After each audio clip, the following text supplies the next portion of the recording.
Alexa, knock knock. Knock knock. Who's there? Mikey. Mikey who? My key is stuck in the keyhole. Let me in.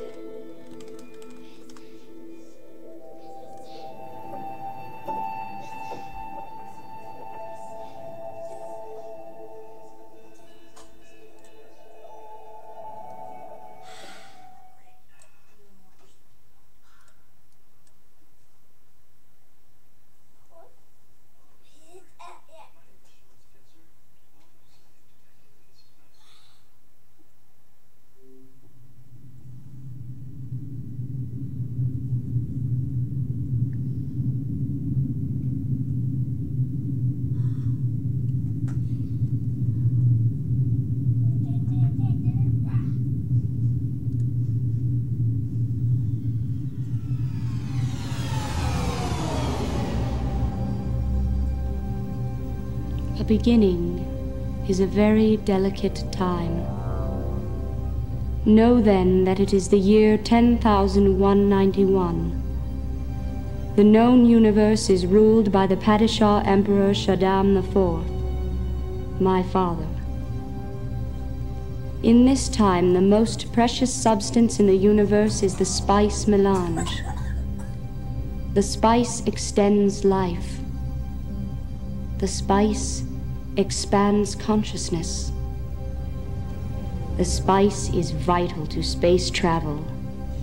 The Spacing Guild and its navigators, who the spice has mutated over 4,000 years, use the orange spice gas, which gives them the ability to fold space. That is, travel to any part of the universe without moving. Oh yes, I forgot to tell you. The spice exists on only one planet in the entire universe. A desolate, dry planet with vast deserts. Hidden away within the rocks of these deserts are a people known as the Fremen, who have long held a prophecy that a man would come, a Messiah, who would lead them to true freedom. The planet is Arrakis, also known as June.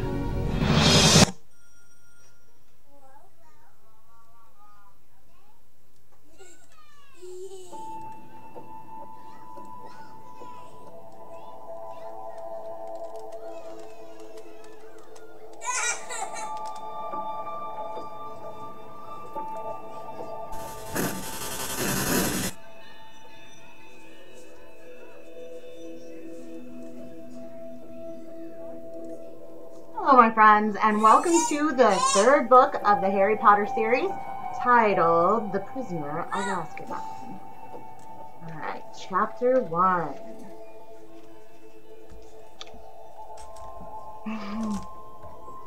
Outpost. Harry Potter was a highly unusual boy in many ways. For one thing, he hated the summer holidays more than any other time of the year. For another, he really wanted to do his homework, but was forced to do it in secret, in the dead of night. And he also happened to be a wizard. It was nearly midnight, and he was lying on his stomach in bed, the blankets drawn right over his head like a tent, a flashlight in one hand and a large leather-bound book, A History of Magic by Bathilda Bagshot, propped open against the pillow. Harry moved the tip of his eagle-feathered quill down the page, frowning as he looked for something that would help him write his essay, which, burned in the 14th century, was completely pointless. Discuss. The quill paused at the top of a likely-looking paragraph. Harry pushed his round glasses up the bridge of his nose, moving his flashlight closer to the book, and read.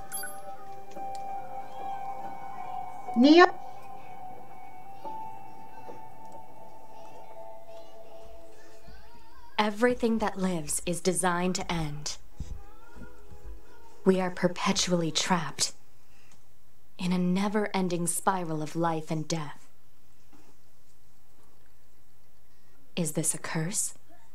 Or some kind of punishment? I often think about the God who blessed us with this cryptic puzzle, and wonder if we'll ever have the chance to kill him. I'm hoping as the plot goes on, she'll get a little less clean.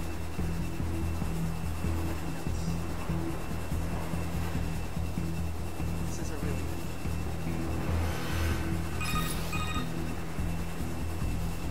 This is Command.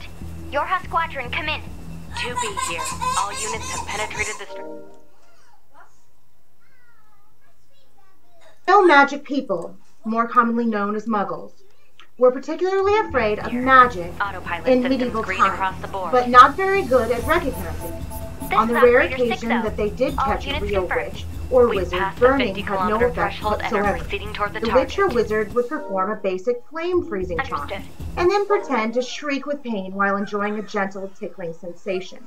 Indeed, Gwendolyn, the weird, enjoyed being burned so much that she allowed herself to be caught no less than 47 times in Their various anti-air disguises. defenses. Proceed to manual attack formation. Harry put his quill between his teeth and reached underneath his pillow for the ink bottle and a roll of parchment. Slowly and very carefully he unscrewed the ink bottle, dipping his quill into it, and began to write, pausing every now and then to listen, because if any of the Dursleys heard the scratching of his quill on their way to the bathroom, he'd probably find himself locked in the cupboard under the stairs for the rest of the summer. The Dursleys family of number 4 Pivot Drive was the reason that Harry never enjoyed his summer holidays.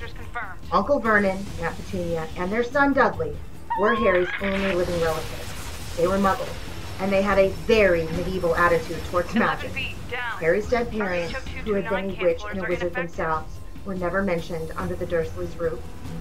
For years, Aunt Petunia and Uncle Vernon had hoped that if they kept Harry as downtrodden as possible, they would be able to squash the magic out of him. To their fury, they had been unsuccessful. These days, they lived in terror of anyone finding out that Harry had spent most of the last 2 years at Hogwarts School of Witchcraft and Wizardry.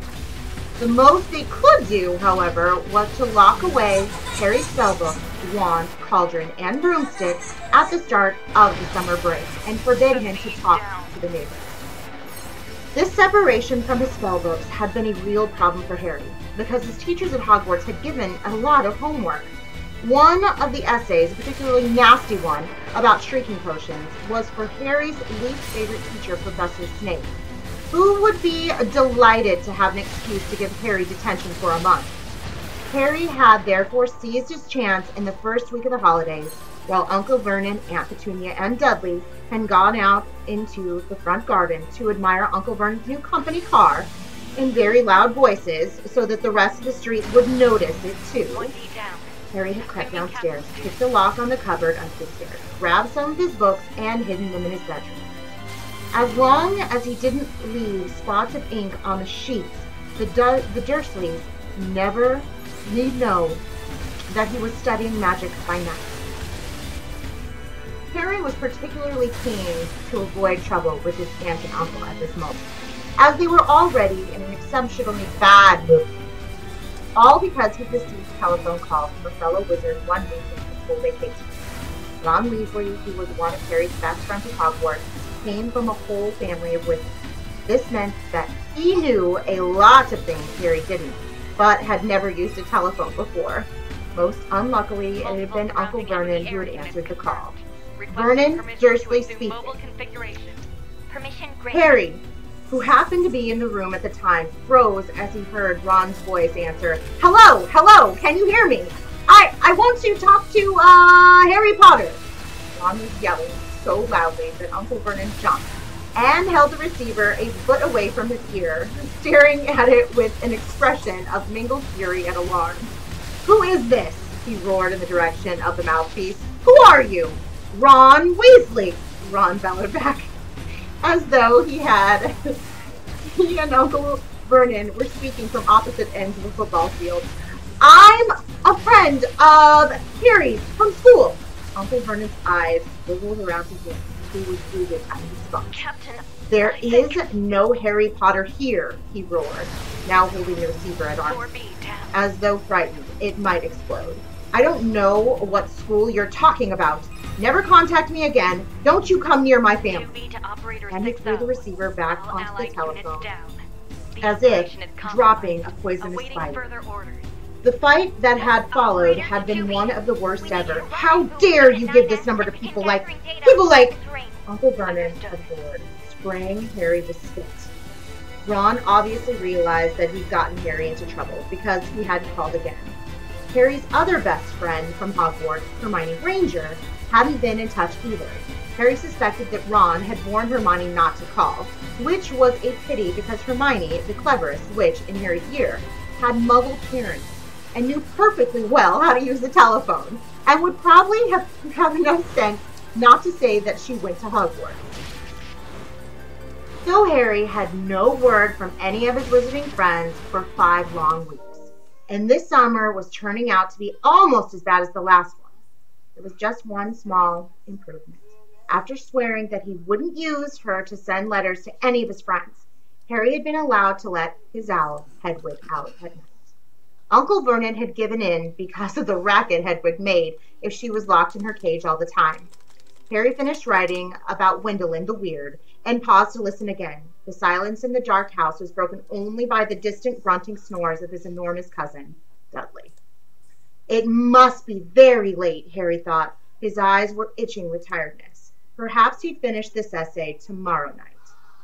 He replaced the top of the ink bottle, pulled an old pillowcase from under his bed, put the flashlight, a history of magic, his essay quill, and the ink inside it, got out of bed, and hid the lot under a loose floorboard under his bed. Then he stood up, stretched, and checked the time on the luminous alarm clock on his bedside table. It was 1 o'clock in the morning. Harry's stomach gave a funny jolt. He had been 13 years old, without realizing it, for a whole hour. Yet another unusual thing about Harry was how little he looked forward to his birthdays. He had never received a birthday card in his life.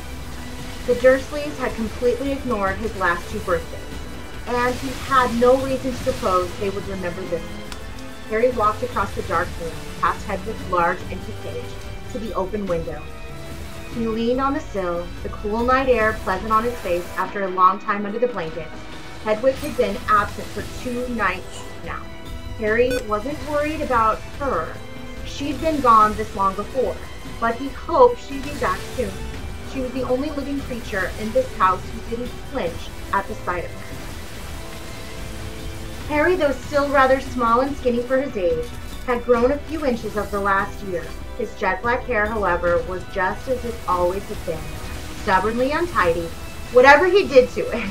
The eyes behind his glasses were bright green, and on his forehead, clearly visible through his hair, was a thin scar, shaped like a bolt of lightning. Of all the unusual things about Harry, this scar was the most extraordinary of all. It was not, as the Dursleys had pretended for 10 years, a souvenir of the car crash that had killed Harry's parents, because Lily and James Potter had not died in a car crash. They had been murdered by the most feared dark wizard for 100 years, Lord Voldemort. Harry had escaped from the same attack with nothing more than a scar on his forehead, where Voldemort's curse, instead of killing him, had rebounded upon its originator. Barely alive, Voldemort had fled. But Harry had come face to face with him at Hogwarts. Remembering their last meeting as he stood in the dark window, Harry had to admit he was lucky even to have reached his 13th birthday. He scanned the starry sky for a sign of Hedwig, perhaps soaring back to him with a dead mouse dangling from her beak, expecting praise, gazing absently over the rooftops. It was a few seconds before Harry realized what he was seeing. Silhouetted against the golden moon and growing larger every moment was a large, strangely lopsided creature, and it was flapping in Harry's direction. He stood quite still, watching it sink lower and lower. For a split second he hesitated, his hands on the window latch, wondering whether to slam it shut. But then the bizarre creature soared over one of the street lamps of Pivot Drive, and Harry, realizing what it was, leapt aside. Through the window soared 3 owls, 2 of them holding up the third, which appeared to be unconscious. They landed with a soft plump on Harry's bed, and the middle owl, which was large and gray, heeled right over and lay motionless. There was a large package tied to its leg. Harry recognized the unconscious owl at once. His name was Errol, and he belonged to the Weasley family. Harry dashed to the bed, untied the cords around Errol's legs, took off the parcel, and then carried Errol to Hogwarts cage. Errol opened one blurry eye, gave a feeble hoot of thanks, and began to gulp some water. Harry turned back to the remaining owls. Of them, the large snowy female was his own Hedwig. She, too, was carrying a parcel and looked extremely pleased with herself. She gave Harry an affectionate nip with her beak as he removed the burden, then flew across the room to join Errol. Harry didn't recognize his third owl, a handsome tawny one, but he knew at once where it had come from, because in addition to a third package, it was carrying a letter bearing the Hogwarts crest. When Harry relieved this owl of its burden, it ruffled its feathers importantly, stretched its wings, and took off through the window into the night. Harry sat down on his bed and grabbed Errol's package, ripped off the brown paper, and discovered a present wrapped in gold and his first ever birthday card. Fingers trembling slightly, he opened the envelope. 2 pieces of paper fell out, a letter and a newspaper clipping. The clipping had clearly come out of the wizarding newspaper, The Daily Prophet, because the people in the black and white picture were moving. Harry picked up the clipping, smoothed it out, and read, Ministry of Magic employee, Scoop's grand prize. Arthur Weasley, head of the Misuse of Muggle Artifacts Office at the Ministry of Magic, has won the annual Daily Prophet Grand Prize Galleon Draw. A delighted Mr. Weasley told the Daily Prophet, we will be spending the gold on a summer holiday in Egypt, where our eldest son Bill works as a curse breaker for Gringotts Wizarding Bank. The Weasley family will be spending a month in Egypt, returning for the start of the new school year at Hogwarts, which 5 of the Weasley children currently attend. Harry scanned the moving photograph, and a grin spread across his face as he saw all 9 of the Weasleys waving furiously at him. Standing in front of a large pyramid, plump little Miss Weasley, tall, balding Mr. Weasley, 6 sons and 1 daughter, although the black and white picture didn't show it, with flaming red hair. Right in the middle of the picture was Ron, tall and gangling, with his pet rat Scabbers on his shoulder and his arm around his little sister Jenny. Harry couldn't think of anyone who deserved to win a large pile of gold more than the Weasleys, who were very nice and extremely poor. He picked up Ron's letter and unfolded it. Dear Harry, happy birthday. Look, I'm really sorry about the telephone call. I hope the Muggles didn't give you a hard time. I asked Dad, and he reckons I shouldn't have shouted. It's amazing here in Egypt. Bill's taken us around all the tombs, and you wouldn't believe the curses those old Egyptian wizards put on them. Mom wouldn't let Jenny come in the last one. There were all these mutant skeletons in there of Muggles who'd broken in and grown extra heads and stuff. I couldn't believe it was Dad who won the Daily Prophet draw. 700 galleons. Most of it gone on this trip, but they're going to buy me a new wand for next year. Harry remembered only too well the occasion when Ron's old wand was snapped. It had happened when the car the 2 of them had been flying to Hogwarts had crashed into a tree on the school grounds. We'll be back about a week before term starts, and we'll be going up to London to get my wand and our new books. Any chance of meeting you there? Don't let the Muggles get you down. Try and come to London, Ron. P.S. Percy's head boy. He got the letter last week. Harry glanced back at the photograph. Percy, who was in his 7th and final year at Hogwarts, was looking particularly smug. He had pinned his head boy badge to the fez perched jauntily on top of his neat hair. His horn-trimmed glasses flashed in the Egyptian sun. Harry now turned to his present and unwrapped it. Inside was what looked like a miniature glass spinning top. There was another note from Ron beneath it. Harry, this is a pocket sneakoscope. If there's someone untrustworthy around, it's supposed to light up and spin. Bill says it's rubbish, sold for wizard tourists, and isn't reliable because it kept lighting up at dinner last night. But he didn't realize Fred and George had put beetles in his soup. By Ron. Harry put the pocket sneakoscope on his bedside table, where it stood quite still, balanced on its point, reflected the luminous hands of his clock. He looked at it happily for a few seconds, then picked up the parcel Hedwig had brought. Inside this, too, there was a wrapped present, a card and a letter, this time from Hermione. Dear Harry, Ron wrote to me and told me about his phone call to your Uncle Vernon. I do hope you're all right. I'm on holiday in France at the moment, and I didn't know how I was going to send this to you. What if they'd opened it at customs? But then Hedwig turned up. I think she wanted to make sure you got something for your birthday for a change. I bought your present by owl order. There was an advertisement in the Daily Prophet. I've been getting it delivered. It's so good to keep up with what's going on in the wizarding world. Did you see the picture of Ron and his family a week ago? I bet he's learning loads. I'm really jealous. The ancient Egyptian wizards were fascinating. There's some interesting local history of witchcraft here too. I've rewritten my whole history of magic essay to include some of the things I found. I hope it's not too long. It's 2 rolls of parchment, more than Professor Benz asked for. Ron says he's going to be in London in the last week of the holidays. Can you make it? Will your aunt and uncle let you come? Everything I really hope that you lives can. is If not, designed to I'll end. see you on the Hogwarts Express on September We are 1st. perpetually Love trapped from Hermione. in a never-ending spiral P.S. of life and death. Ron says Percy's head boy. I'll bet Percy's Is this a really curse? Ron doesn't Or seem some too kind happy of about punishment? it. Harry laughed as he put Hermione's I letter often aside think and about picked the up God who present. blessed us with this It was cryptic very puzzle, heavy. Knowing Hermione, he and was wondered sure if we'll it would ever be have the a chance large to book kill full of him. very difficult spells. But it wasn't.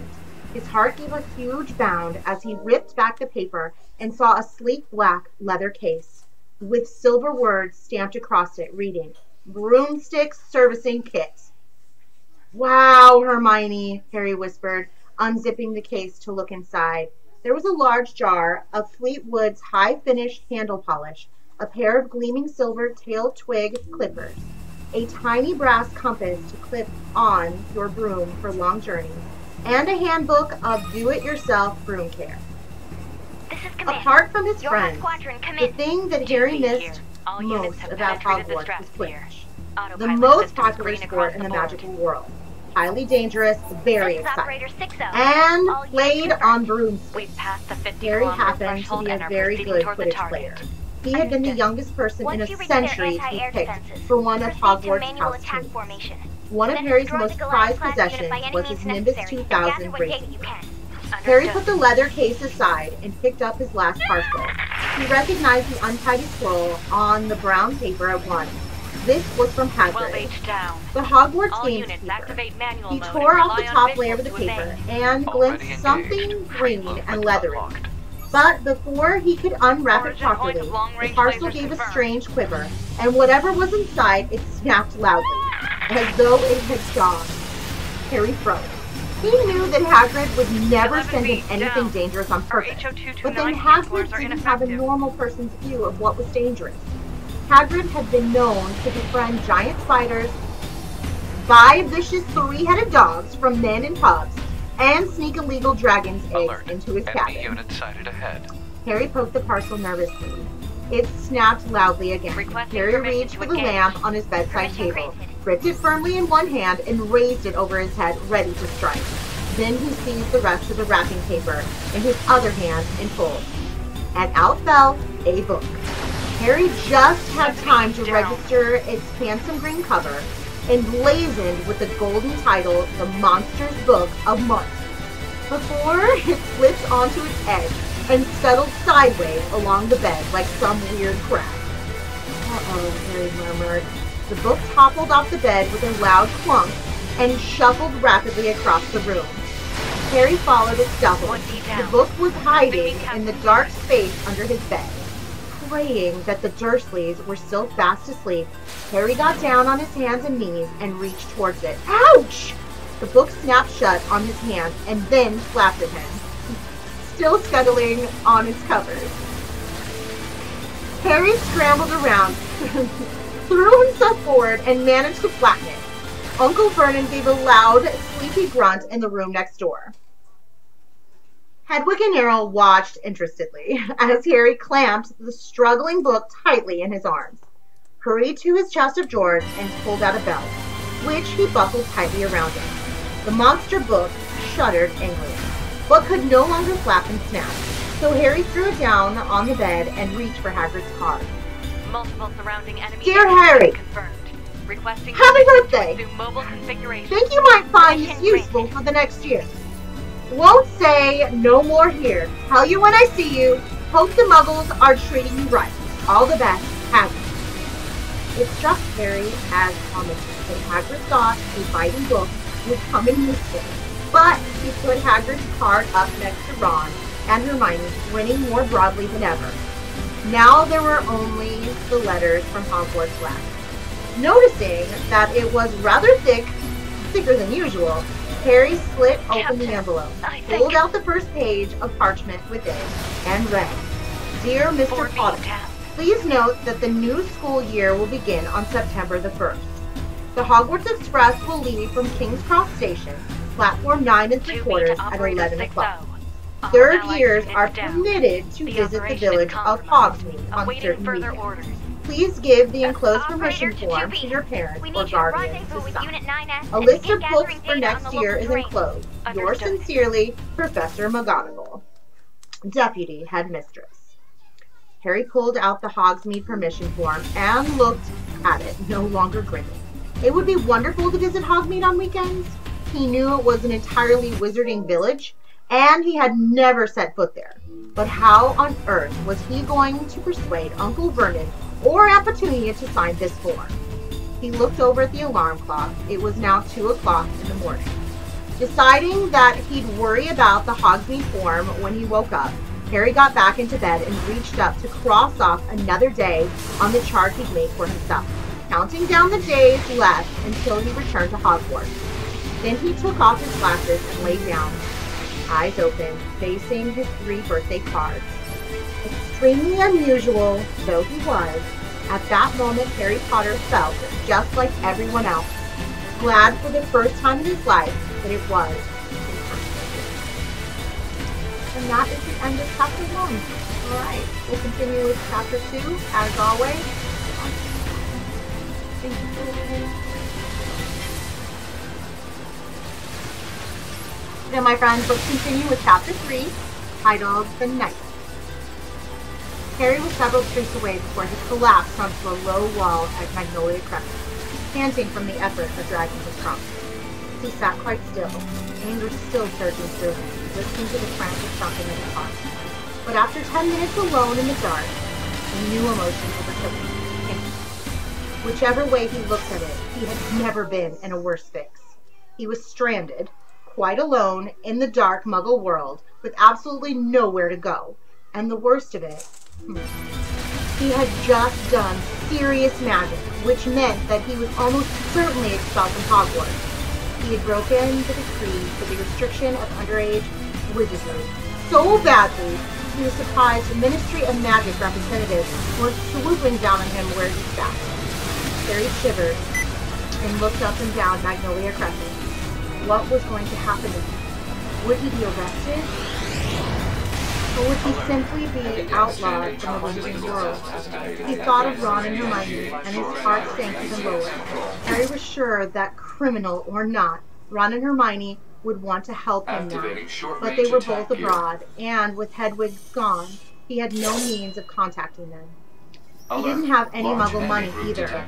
There was a little wizard gold in his money bag at the bottom of his trunk, but the rest of his fortune his parents had left him was stored in a vault at Gringotts Wizarding Bank in London. He'd never be able to drag his trunk all the way to London unless... He looked down at his watch, which he was still clenching in his hand.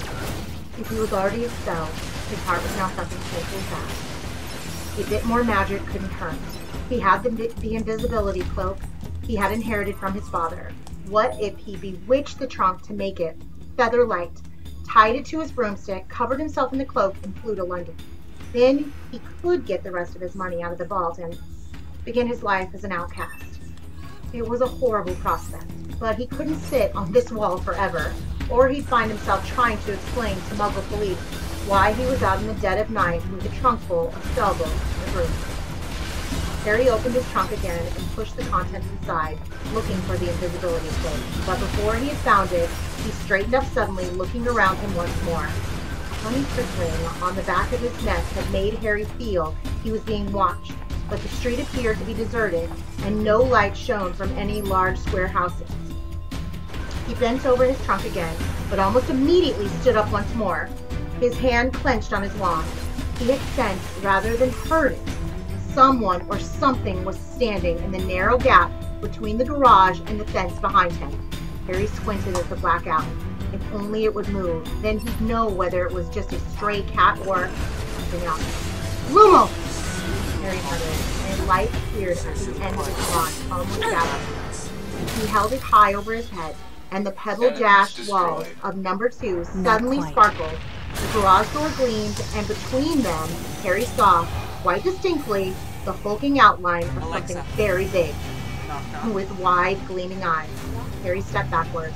His legs hit the trunk, and he tripped. Is that our target? His wand flew out of his hand as he flung out an arm to break his fall, and he landed hard in the gutter. You don't say. There was a defeating bang, and Harry threw up his hands to shield his eyes against the sudden blinding light.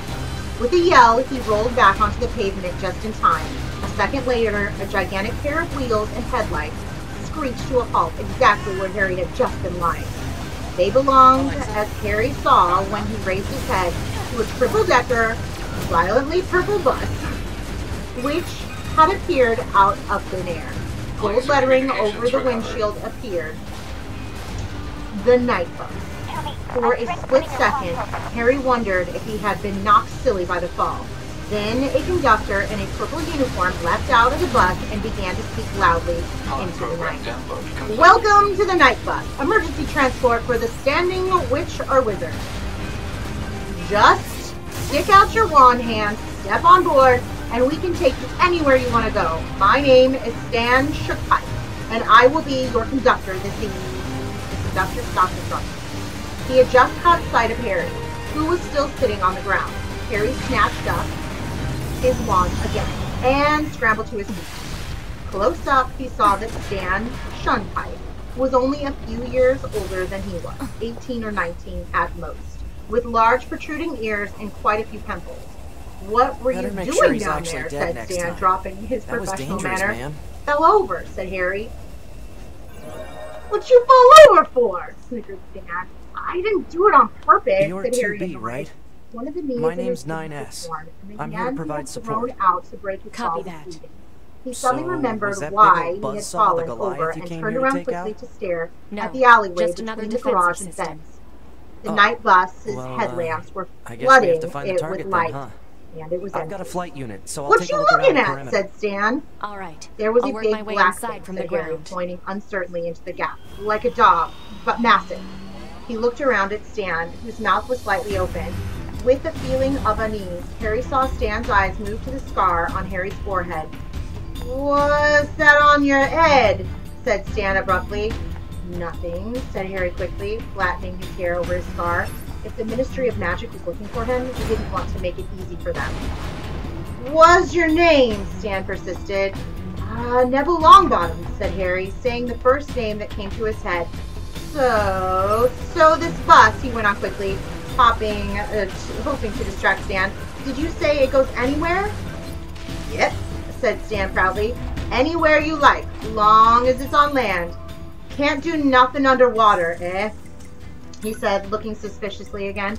You did flag us down, didn't ya? Stuck out your wand, and didn't ya? Yes, said Harry quickly. Listen, how much would it be to get to London? 11 sickles, said Stan. But for 15 you get chocolate. And for 15 you get a bottle of water and a toothbrush in the color of your choice. Harry rummaged once more in his trunk, extracting his money bag, and shoved some gold into Stan's hand. He and Stan then lifted his trunk with Hedwig's cage balancing on top up the steps of the bus. There were no seats. Instead, half a dozen brass bedsteads stood beside the curtained windows. Candles were burning, in brackets, beside each bed, illuminating the wood-paneled wall.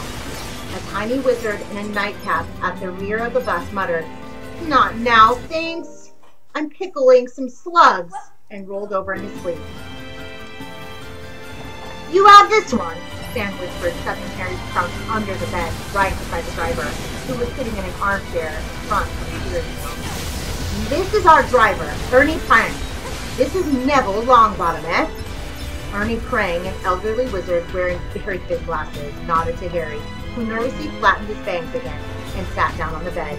Take her away, Ern, said Stan, sitting down in the armchair next to Ernie. There was another tremendous bang, and the next moment Harry found himself flat on his bed, thrown backwards by the speed of the night bus. Pulling himself up, Harry stared out of the dark window and saw that they were now bowling along a completely different street. Stan was watching Harry's stunned face with great enjoyment. This is where we were before you flagged us down, he said. Where are we, Ern? Somewhere in Wales? Ah, said Ernie. How come the muggles don't hear the bus, said Harry. Then, said Stan contemptuously. Don't listen properly, do they? Don't look properly either. Never notice nothing. Best go wake up Madame Marsh, Stan, said Ern. We'll be in Albergraveny in a minute. Stan passed Harry's bed and disappeared up a narrow wooden staircase. Harry was still looking out of the window, feeling increasingly nervous. Ernie didn't seem to have mastered the use of a steering wheel. The night bus kept mounting the pavement, but it didn't hit anything. Lines of lampposts, mailboxes, and trash cans jumped out of the way as it approached and back into position once it passed. Stan came back downstairs, followed by a faintly green witch wrapped in a traveling cloak. You go, Madame Marsh, said Stan happily as Ern stamped on the brake and the bed slid a foot or so towards the front of the bus. Madame Marsh clamped a handkerchief to her mouth and tottered down the steps. Stan threw her bag out after her and rammed the door shut. There was another loud bang, and they were thundering down a narrow country lane, trees leaping out of the way. Harry wouldn't have been able to sleep, even if he had been traveling on a bus that didn't keep banging loudly and jumping 100 miles at a time. His stomach churned as he fell back to wondering what was going to happen to him and whether the Dursleys had managed to get Aunt Marge out of the ceiling. Off the ceiling. Stan had unfurled a copy of the Daily Prophet and was now reading with his tongue between his teeth. A large photograph of a sunken-faced man with long, matted hair blinked slowly at Harry from the front page. I was going to send He you the looked map data I strangely collected familiar. early. That man, Harry said, forgetting his troubles for a moment. He was on the Muggle news. Stanley turned to the front page and chuckled. Sirius Black, he said, nodding. Of course he was on the Muggle news. Neville, where have you been? He gave a superior sort of chuckle at the blank look on Harry's face, removing the front page and handing it to Harry. You ought to read the paper more, Neville. Harry held the paper up to the candlelight and read. Black still at large. Sirius Black, possibly the most infamous prisoner ever to be held at Azkaban Fortress, is still eluding capture. The Ministry of Magic confirmed today. We are doing all we can to recapture Black, said the Minister of Magic, Cornelius Fudge, this morning. And we beg the magical community to remain calm. Fudge had been criticized by some members of the International Federation of Warlocks for informing the Muggle Prime Minister of the crisis. Well, really, I had to, don't you know? Said an irritable Fudge. Black is mad. He's a danger to anyone who crosses him, magic or Muggle. I have the Prime Minister's assurance that he will not breathe a word of Black's true identity to anyone. And let's face it, who would believe him if he did?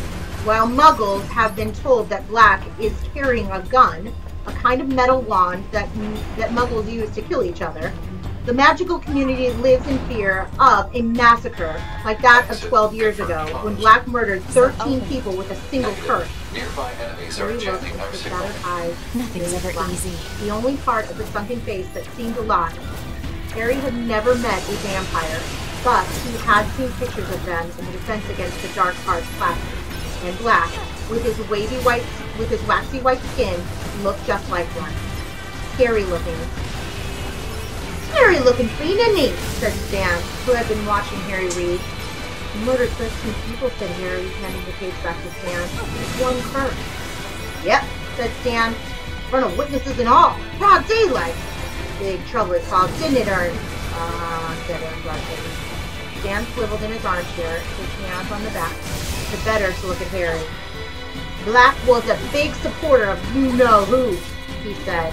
"What, Voldemort?" said Harry without thinking. Even Stan's pimples went white. Ern jerked the steering wheel so hard that a whole farmhouse had to jump aside to avoid the bus.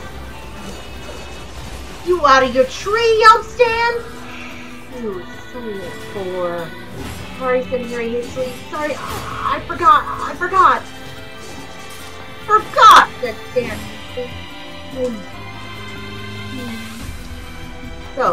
So Black was a supporter of you-know-who, Harry prompted apologetically. "Yeah," said Stan, still rubbing his chest. "Yeah, that's right, very close to you-know-who. They say, anyway, when little Harry Potter got the better of you-know-who." Harry nervously flattened his bangs again. "All you-know-who supporters was tracked down, wasn't they, Ern? Most of them knew it was all over, with you-know-who gone, and they came quiet, but not Sirius Black. I heard he thought he'd be a second in command once you-know-who had taken over." "Talk about something else, Stan. There's a good lad. Them Azkaban guards give me the cobble-wobbles." Stan put the paper away reluctantly. Harry leaned against the window of the night's bus, feeling worse than ever. He couldn't help imagining what Stan might be telling his passengers in a few nights' time. "Oh, about that Harry Potter! Oh, his hands! We had him on the night's bus. He was trying to make a run for it."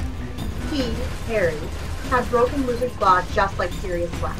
Was inflating Aunt March bad enough to land him in Azkaban?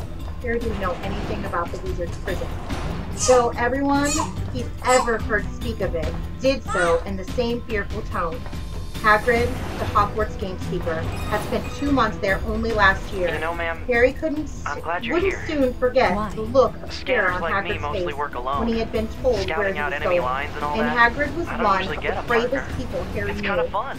Emotions are prohibited. The night's bus rolled through the darkness, Sorry, scattering bushes And and another waste thing, baskets, stop telephone calling booths, me and trees. ma'am. And Harry lay It's restless and unnecessary. miserable on Alright his then. feather bed. To After a be while, it is. Stan remembered that Harry had paid for hot chocolate, but poured it all over Harry's pillow when the bus moved abruptly from Ainsley to Aberdeen. One by one, wizards and witches in dress gowns and slippers descended from the upper floors to leave the bus. They all looked very pleased to go. Finally, Harry was the only passenger left. "Right then, Neville," said Stan, clapping his hands. "Whereabouts in London?" "Diagon Alley," said Harry. "Righto," said Stan. "Hold tight then." Bang! They were thundering along Charing Cross Road. Harry sat up and watched buildings and benches squeezing themselves out of the night bus's way. The sky was getting a little lighter. He would lie low for a couple of hours, go to Gringotts the moment it opened, then set off. Where, he didn't know. Ern slammed on the brakes, and the night bus skidded to a halt in front of a small and shabby-looking pub, the Leaky Cauldron, behind which lay the magical entrance to Diagon Alley. "Thanks," Harry said to Ern. He jumped down the steps and helped Stan lower his trunk and head with his cage onto the pavement. "Well," said Harry, "bye then." But Stan wasn't paying attention. Still standing in the doorway to the bus, he was goggling at the shadowy entrance to the Leaky Cauldron. "There you are, Harry," said a voice. Before Harry could turn, he felt a hand on his shoulder. This At the place same sure is time, big. Stan shouted, "Blimey! Come here! Come Use here!" it as a weapons Harry factory. looked But up now at it's the just owner of the crawling hand with on his machines. shoulder and The felt enemy a seems to have bucket full repurposed of the ice facility to cascade increase over their his overall stomach. machine He production. had walked So if right we don't into destroy it, Cornelius they'll just Fudge, keep coming. the Minister of Magic himself. Stan leapt onto the pavement beside them. "What you call Neville, mister?" he said excitedly. Fudge, a portly little man in a long pinstripe cloak, looked cold and exhausted. "Neville," he repeated, frowning. "This is Harry Potter." "I knew it!" Stan shouted gleefully. Ern! Guess who Neville is? He's Harry Potter!" "I can't see his scar." "Yes," said Fudge testily. "Well, I'm very glad the bus picked Harry up, but he and I need to step inside the Leaky Cauldron now. Fudge increased the pressure on Harry's shoulder, and Harry found himself being steered inside the pub. A stooping figure bearing a lantern appeared through the door behind the bar. It was Tom, the toothless landlord. "You've got him, Minister," said Tom. "Will you be wanting anything? Beer, brandy?" "Perhaps a pot of tea," said Fudge. He still hadn't let go of Harry. There was a loud scraping and puffing from behind them, and Stan and Ern appeared carrying Harry's trunk and Hedwig's cage and looking around excitedly. "And a private parlor, please, Tom," said Fudge pointedly. "Bye," Harry said deliberately to Stan, as Tom beckoned Fudge towards the passage that led to the bar. "Bye, Neville," called Stan. Fudge marched Harry along the narrow passage, after Tom's lantern, and then into a small parlor. Tom clicked his fingers, a fire burst into life, and he bowed himself out of the room. "Sit down, Harry," said Fudge, indicating a chair by the fire. Harry sat down, feeling goosebumps rising up on his arms despite the glow of the fire. Fudge took off his pinstripe cloak and tossed it aside, then hitched up the trousers of his bottle green suit and sat down opposite Harry. "I am Cornelius Fudge, Harry, the Minister of Magic." Harry already knew this, of course. He had seen Fudge once before, but as he had been wearing his father's invisibility cloak at the time, Fudge wasn't to know that. Tom, the innkeeper, reappeared, wearing an apron over his nightshirt and bearing a tray of tea and crumpets. He placed the tray on the table between Fudge and Harry. It's just accessing random, nonsensical data. Harry, said Fudge, pouring out tea. No actual "You've had us all in a right flap. I don't mind telling you, running away from your aunt and uncle's house like that, I'd started to think, but you're safe, and that's what matters." Fudge buttered himself a crumpet and pushed the plate towards Harry. "Please, Harry, you look dead on your feet. Now, you'll be pleased to hear that we have dealt with the unfortunate blowing up of Miss Marjorie Dursley. 2 members of the Accidental Magic Reversal Department were dispatched to Pivot Drive a few hours ago. Miss Dursley has been punctured, and her memory has been modified. She has no recollection of the incident at all. So that's that, and no harm done."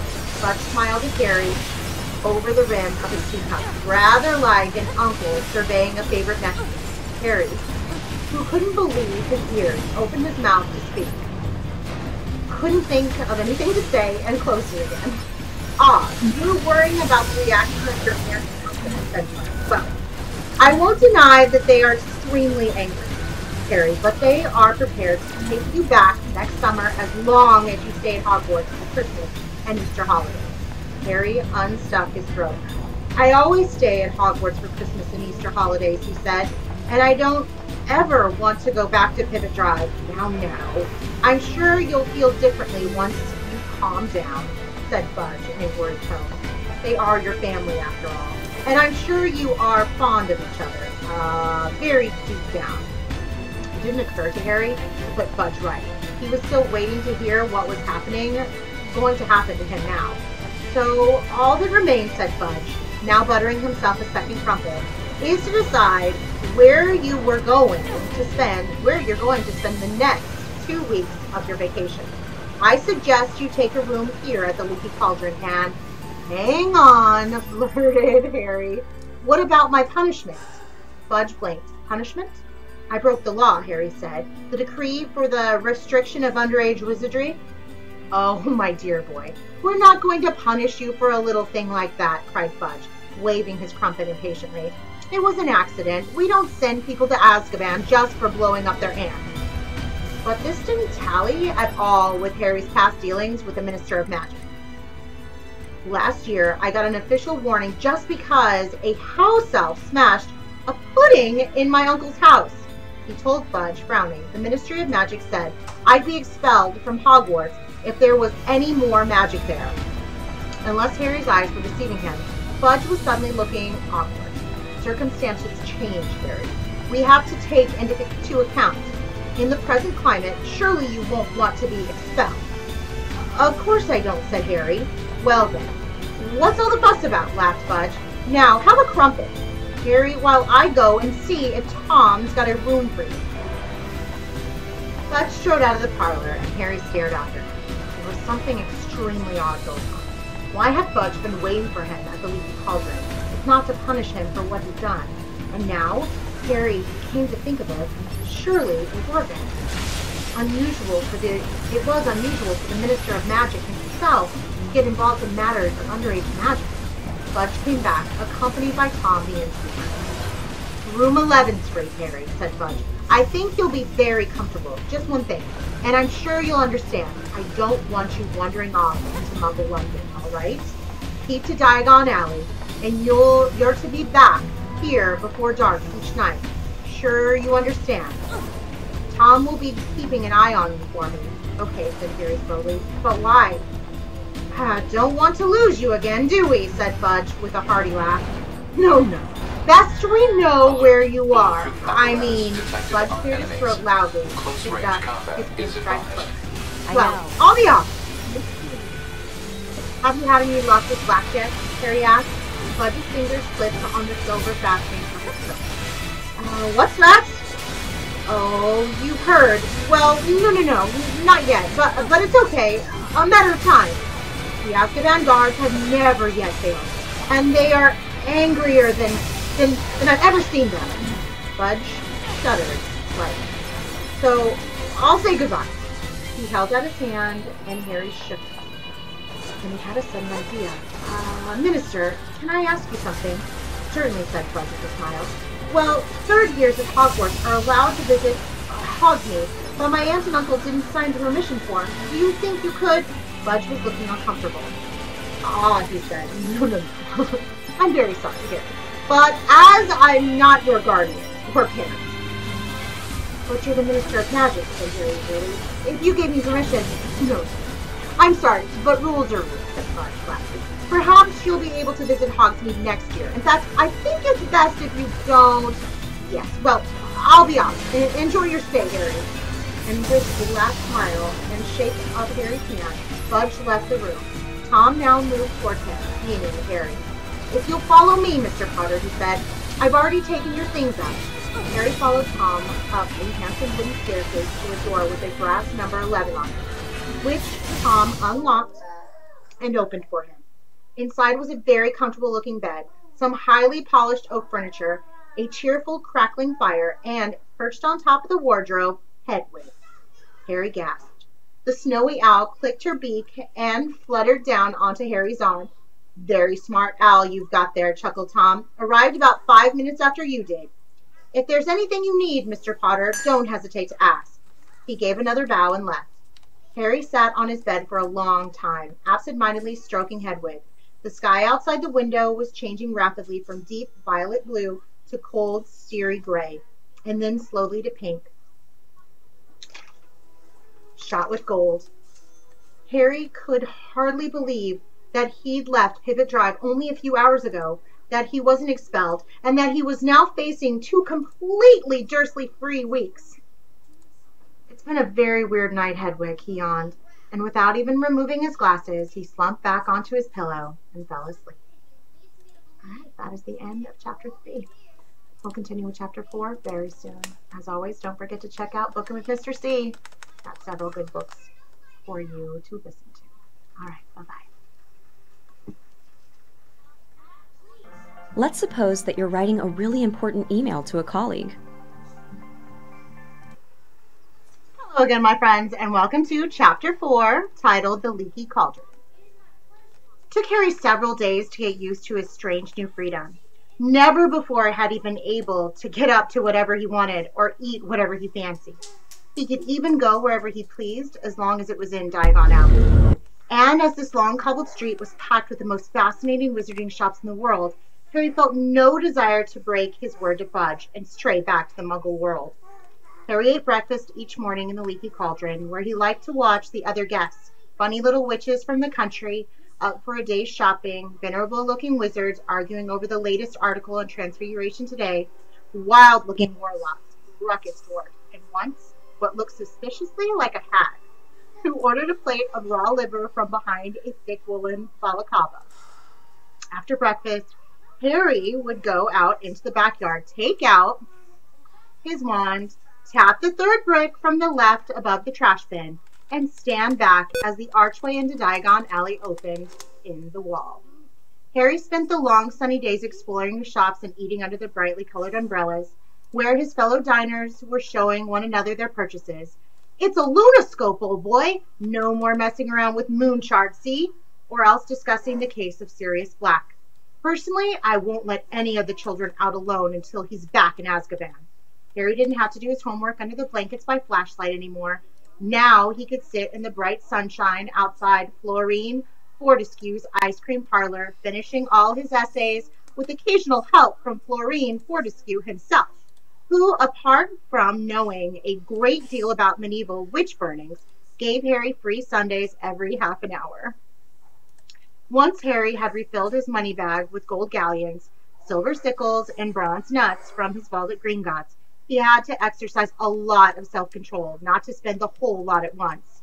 He had to keep reminding himself that he had 5 years to go at Hogwarts, and how it would feel to ask the Dursleys for money for spell books, to stop himself from buying a handsome set of solid gold gobstones, a wizarding game rather than marbles, in which the stones squirt a nasty-smelling liquid into the other players' faces when they lose a point. He was sorely tempted to buy the perfect moving model of the galaxy in a large glass bowl, which would have meant he never had to take another astronomy lesson.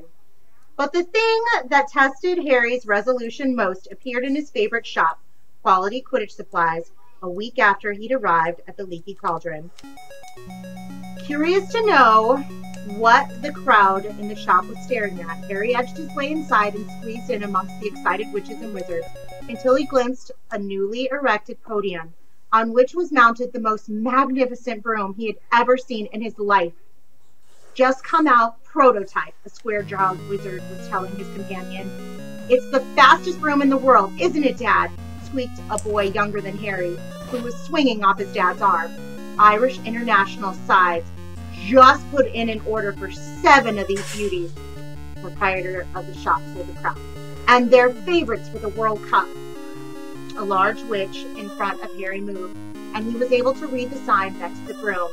The Firebolt. This state-of-the-art racing broom sports a streamlined, superfine handle of ash, treated with a diamond-hard polish and hand-numbered with its own registration number. Each individually selected birch twig in the broom's tail has been honed to aerodynamic perfection, giving the Firebolt unsurpassable balance and pinpoint precision. The Firebolt has an acceleration of 150 miles an hour in 10 seconds and incorporates an unbreakable braking charm. Price on request. Price on request? Harry didn't like to think how much gold the Firebolt would cost. He had never wanted anything as much in his whole life. But he had never lost a Quidditch match on his Nimbus 2000, and what was the point in emptying his Gringotts vault for the Firebolt when he had a very good broom already? Harry didn't ask for the price, but he returned almost every day after that, just to look at the Firebolt. There were, however, things that Harry needed to buy. He went to the apothecary to replenish his store of potion ingredients, and as his school robes were now several inches too short in the arm and leg, he visited Madame Malkin's robes for all occasions and bought new ones. Most important of all, he had to buy his new school books, which would include those for his 2 new subjects, Care of Magical Creatures and Deviation. Harry got a surprise as he looked into the bookstore window. Instead of the usual display of gold embossed spell books the size of paving slabs, there was a large iron cage behind the glass that held about 100 copies of the Monsters Book of Monsters. Torn pages were flying everywhere as the books grappled with each other, locked together in furious wrestling matches and snapping aggression. Harry pulled his book list out of his pocket and consulted it for the first time. The Monster Book of Monsters was listed as required reading for the Care of Magical Creatures. Now Harry understood why Hagrid had said it would come in useful. He felt relieved. He had been wondering whether Hagrid wanted help with some terrifying new pet. As Harry entered Flourish and Blotts, the manager came hurrying towards him. Hogwarts, he said abruptly. Come to get your new books? Yes, said Harry. I need... Get out of the way, said the manager impatiently, brushing Harry aside. He drew on a pair of very thick gloves, picked up a large, knobbly walking stick, and proceeded towards the door of the monster's bookcase. Hold on, said Harry quickly. I've already got one of those. Oh, have you? A look of enormous relief spread over the manager's face. Thank heavens for that. I've been bitten 5 times already this morning. A loud ripping noise rent the air. 2 of the monster's books had seized a third and were pulling it apart. Stop it! Stop it! Cried the manager, poking the walking stick to the bars and knocking the books apart. I am never stocking them again. Never. It's been bedlam. I thought we'd seen the worst when we bought 200 copies of the Invisible Book of Invisibility. It cost a fortune, and we never found them. Well, is there anything?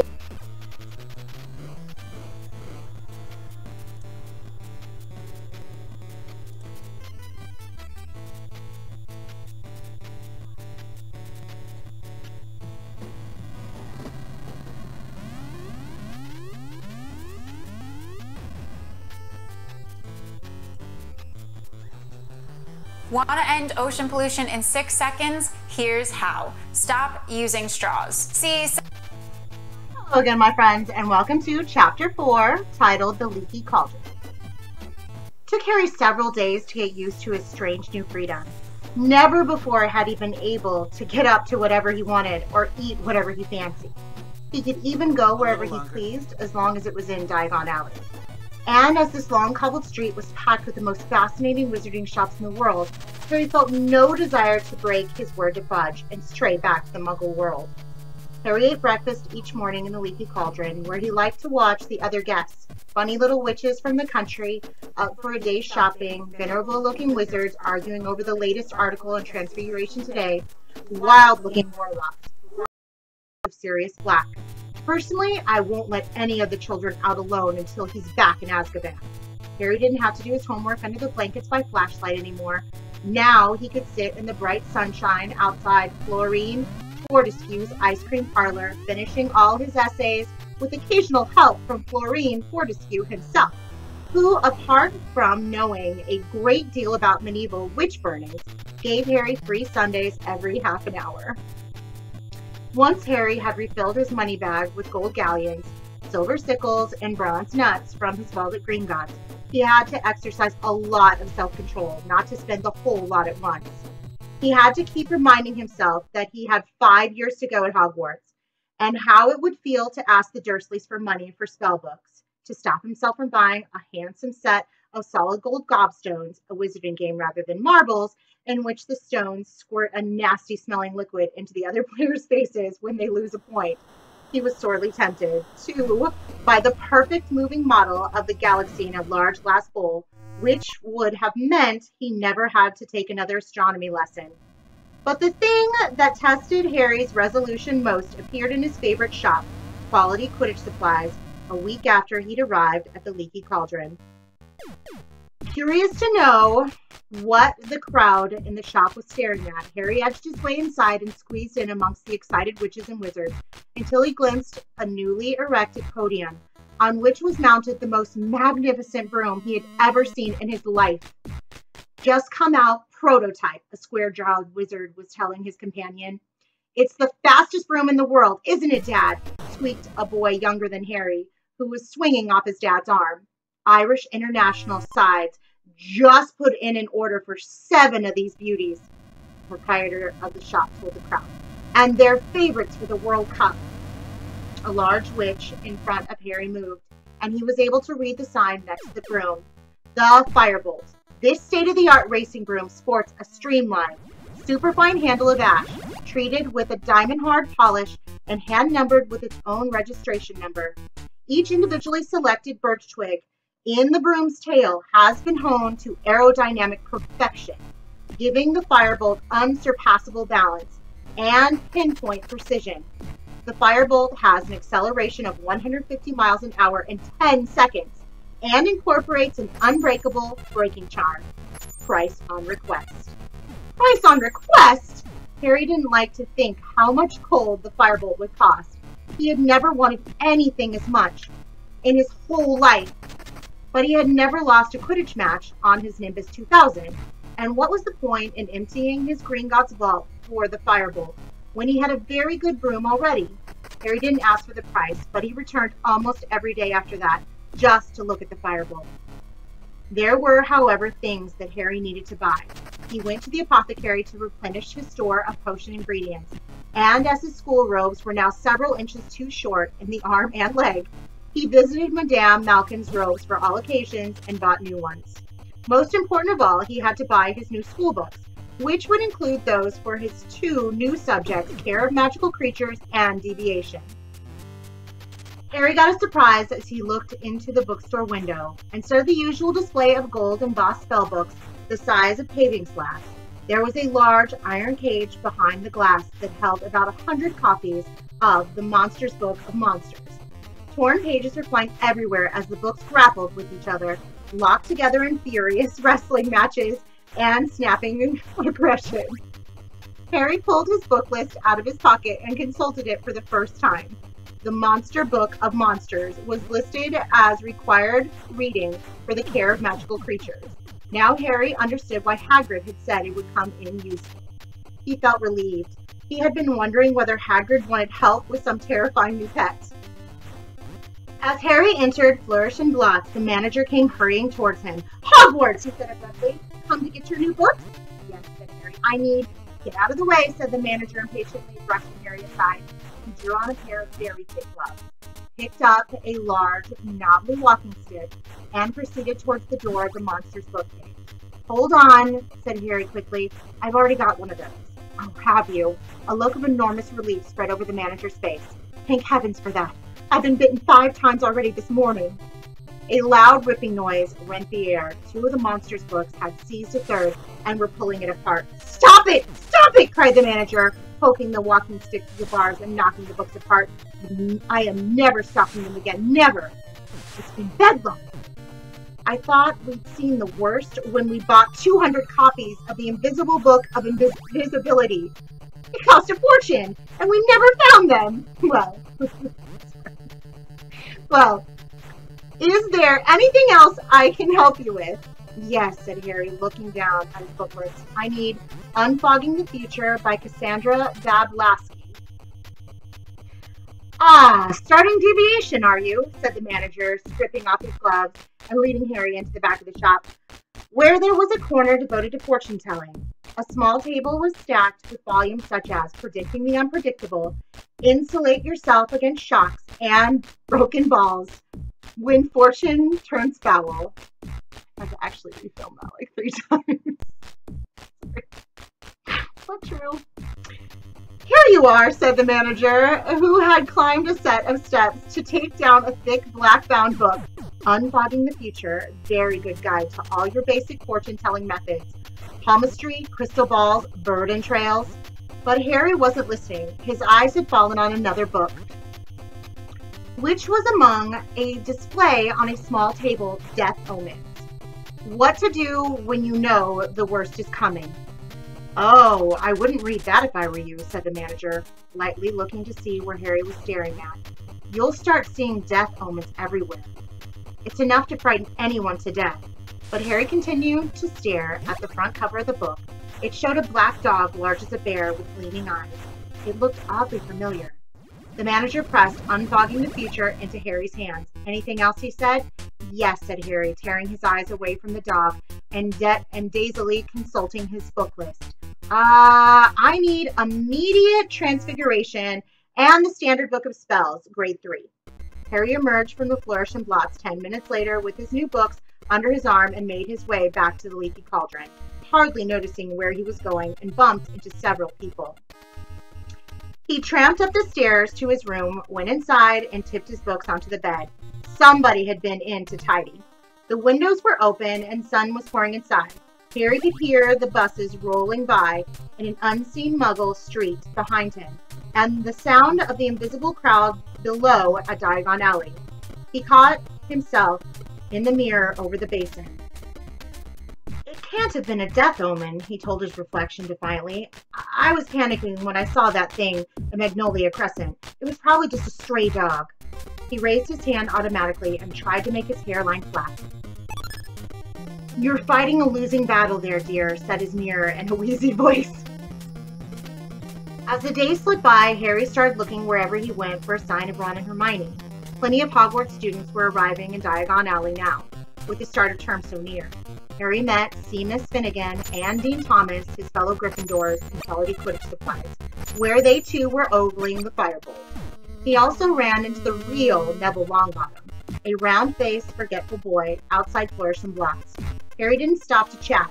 Neville appeared to have mislaid his book list and was being told off by his very formidable-looking grandmother. Harry hoped she never found out that he pretended to be Neville Longbottom while on the run from the Ministry of Magic.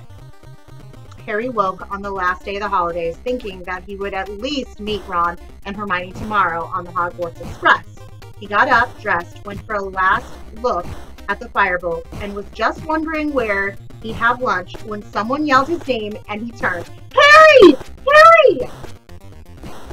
There they were, both of them, sitting outside Florine Fortescue's ice cream parlor, Ron looking incredibly freckly, Hermione very brown, both waving frantically at him. Very brown. Finally, said Ron, grinning at Harry as he sat down, we went looking for you at the Leaky Cauldron, but they said you left. And we went to Flourish and Blotts and Madame Malkin's, and I got all my school stuff last week, Harry explained. And how come you knew I was staying at the Leaky Cauldron?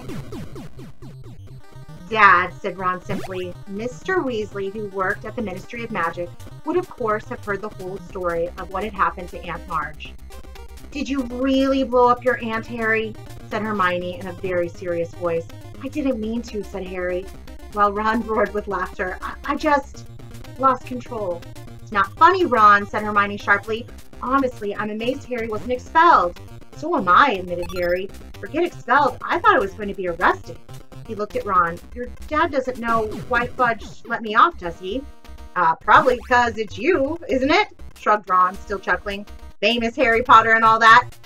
I'd hate to see what the Ministry do to me if I blew up my aunt. Mind you, they'd have to dig me up first. Because Mom would have killed me. Anyway, you can ask Dad yourself if you need. We're staying at the Leaky Cauldron tonight, too. So you can come to King's Cross with us tomorrow. Hermione's there as well. Hermione nodded, beaming. Mom and Dad dropped me off this morning with all my Hogwarts things. Excellent, said Harry happily. So, have you got all your new books and stuff? Look at this, said Ron, pulling a long, thin box out of his bag and opening it. Brand new wand, 14 inches, willow, containing 1 unicorn tail hair. And we've got all our books. He pointed at a large bag under his chair. What about those monster books, eh? The assistant nearly cried when we said we wanted 2. What's all that, Hermione? Harry asked, pointing at not 1, but 3 bulging bags in the chair next to her.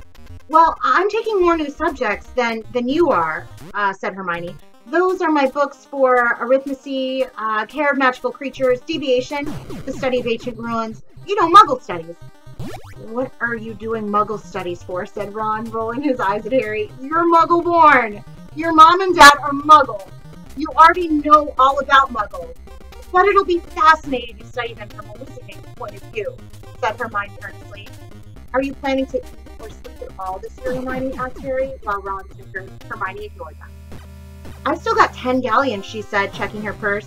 It's my birthday in September, and Mom and Dad gave me some money to get myself an early birthday present. How about a nice book, said Ron innocently. No, I don't think so, said Hermione. I really want an owl. I mean, Harry's got Hedwig, and you've got Errol. I haven't, said Ron. Errol's a family owl. All I have is Scabbers. He pulled his pet rat out of his pocket, and I want to get him checked over, he added, placing Scabbers on the table in front of them. I don't think Egypt agreed with him.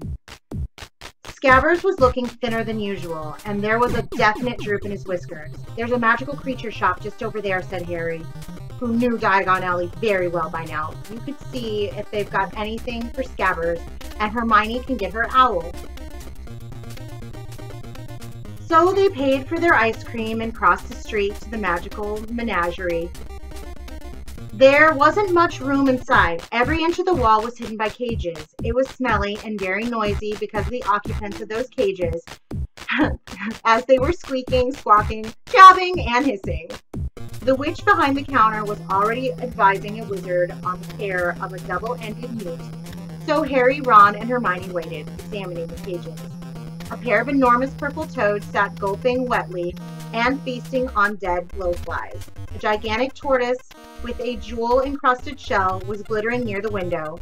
Poisonous orange snails were oozing slowly up the side of the glass tank, and a fat white rabbit kept chanting into a silk top hat, and back again with a loud popping noise.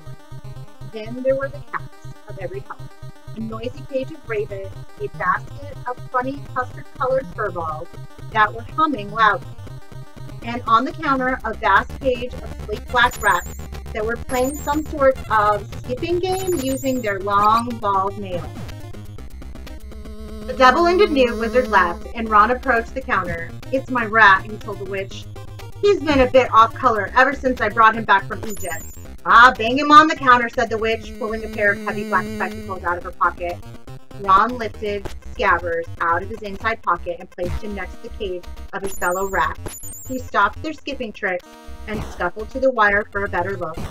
Like nearly everything Ron owned, Scabbers the rat was secondhand. He had once belonged to Ron's brother Percy, and a bit battered. Next to the glossy rat in the cage, he looked especially woebegone. Said the witch, picking up Scabbers. "How old is this rat?" "I don't know," said Ron. "Quite old. He used to belong to my brother." "What powers does he have?" said the witch, examining Scabbers closely. The truth was that Scabbers had never shown the faintest trace of interesting powers. The witch's eyes moved from Scabbers' tattered left ear to his front paw, which had a toe nail, and tutted loudly. "He's been through the mill, this one," she said. "He was like that when Percy gave him to me," said Ron defensively.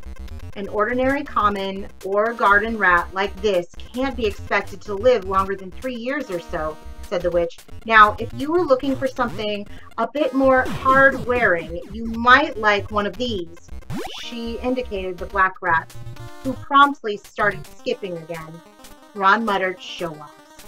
"Well, if you don't want a replacement, you can try this rat tonic," said the witch, reaching under the counter and bringing out a small red bottle. "Okay," said Ron. "How much?" "Ouch!"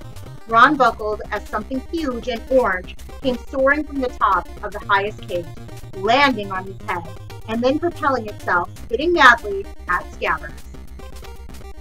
"No, Crookshanks, no!" cried the witch. But Scabbers shot from between her hands like a bar of soap, landed splay-legged on the floor, and then scampered from the door. For the door. "Scabbers!" Ron shouted, racing out of the shop after him. Harry followed. It took them nearly 10 minutes to catch Scabbers, who had taken refuge under a wastepaper bin outside Quality Quidditch Supplies. Ron stuffed the trembling rat back into his pocket and straightened up, massaging his head. "What was that?" "It was either a very big cat or quite a small tiger," said Harry.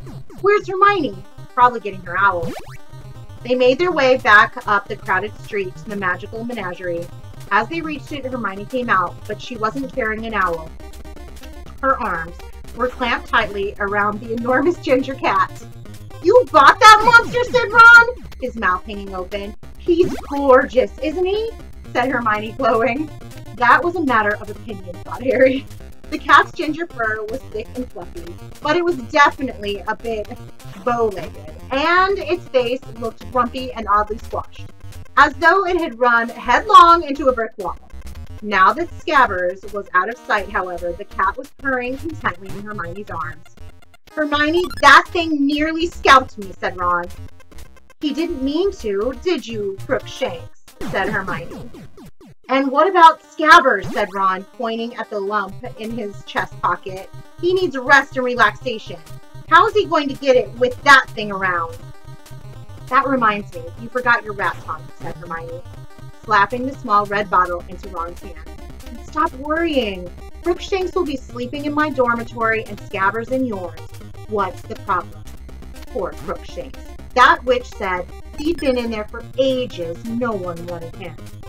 "I wonder why," said Ron sarcastically, as they set off towards the Leaky Cauldron. They found Mr. Weasley sitting at the bar reading the Daily Prophet. Harry! He said, smiling as he looked up. How are you? Oh, fine, thanks, said Harry, as he, Ron, and Hermione joined Mr. Weasley with all their shopping.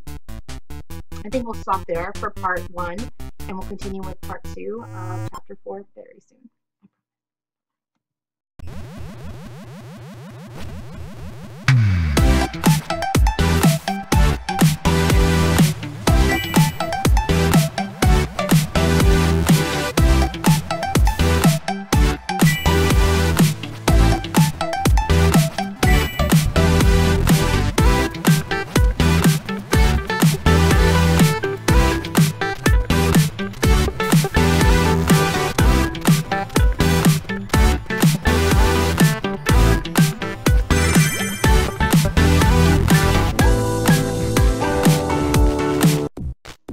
My friends, and welcome to the second part of chapter 4. Mr. Weasley put down his paper, and Harry saw the now familiar picture of Sirius Black staring up at him. They still haven't caught him then? He asked. No, said Mr. Weasley, looking extremely grave. They've pulled us all off our regular jobs at the Ministry to try and find him, but no luck so far. Would we get a reward if we caught him? Asked Ron. It'd be good to get some more money. Don't be ridiculous, Ron, said Mr. Weasley, who on closer inspection felt very strange. Black's not going to be caught by a 13-year-old wizard. It's Azkaban guards who will get him. Mark my words. At that moment, Mrs. Weasley entered the bar, laden with shopping bags and followed by the twins, Fred and George, who were about to start their 5th year at Hogwarts, the newly elected head boy, Percy, and the Weasleys' youngest child and only girl, Jenny. Jenny, who had always been very taken with Harry, seemed even more heartily embarrassed than usual when she saw him, perhaps because he had saved her life during their previous year at Hogwarts. She went very red and muttered, "Hello?" without looking at him. Percy, however, held out his hand solemnly, as though he and Harry had never met, and said, "Harry, how nice to see you." "Hello, Percy," said Harry, trying not to laugh. "I hope you're well," said Percy, pompously, shaking hands. It was rather like being introduced to the mayor. "Ah, very well, thanks." "Harry," said Fred, elbowing Percy out of the way and bowing deeply. "Simply splendid to see you, old boy." "Marvelous," said George, pushing Fred aside and seizing Harry's hand. "Absolutely splendid." Percy scowled. "That's enough now," said Mrs. Weasley. "Mom," said Fred, as though he'd only just spotted her, and seizing her hand too. "How really cocked it is to see you." "I've said that's enough," said Mrs. Weasley, depositing her shopping in the empty chair. "Hello, Harry dear. I suppose you've heard our exciting news." She pointed to the brand new silver badge on Percy's chest. "Second head boy in our family," she said, swelling with pride. "And last," Fred muttered under his breath. "I don't doubt that," said Mrs. Weasley, frowning suddenly. "I notice they haven't made you 2 prefects." "What do we want to be prefects for?" said George, looking revolted at the very idea. "It'd take all the fun out of life." Jenny giggled. "You want to set a better example for your sister," snapped Mrs. Weasley. "Jenny's got other brothers to set her an example, Mother," said Percy loftily. "I'm going up to change for dinner." He disappeared, and George heaved a sigh. "We tried to shut him in a pyramid," he told Harry, "but Mom, she spotted us." Dinner that night was very enjoyable. Tom, the innkeeper, put 3 tables together in the parlor, and the 7 Weasleys, Harry and Hermione, ate their way through 5 delicious courses. "How are we getting to King's Cross tomorrow, Dad?" asked Fred, as they dug into a sumptuous chocolate pudding. The Ministry's provided a couple of cars," said Mr. Weasley. Everyone looked at him. "Why?" said Percy curiously. "It's for you, Perce," said George seriously. Everyone except for Percy, Miss Weasley, and Miss Weasley snorted into their pudding. "Why are the Ministry providing cars, Father?" Percy asked again in a dignified voice. "Well, as we haven't got one anymore," said Mr. Weasley, "and as I work there, they're doing me a favor." His voice was casual, but Harry couldn't help notice that Mr. Weasley's ears got red, just like Ron's did when he was under pressure. "Good thing, too," said Mrs. Weasley briskly. "Do you realize how much luggage you've all got between you? A nice sight you'd be on the Muggle Underground." You are all packed, aren't you? Ron hasn't put all his new things in the trunk yet, said Percy in a long, suffering voice. He's dumped them on my bed. Well, you'd better go unpack promptly, Ron, because we won't have much time in the morning. He called down the table. Ron scowled at Percy. After dinner, everyone felt very full and sleepy. One by one, they made their way upstairs to their rooms to check their things for the next day. Ron and Percy were next door to Harry. He had just closed and locked his own trunk when he heard angry voices through the wall and went to see what was going on.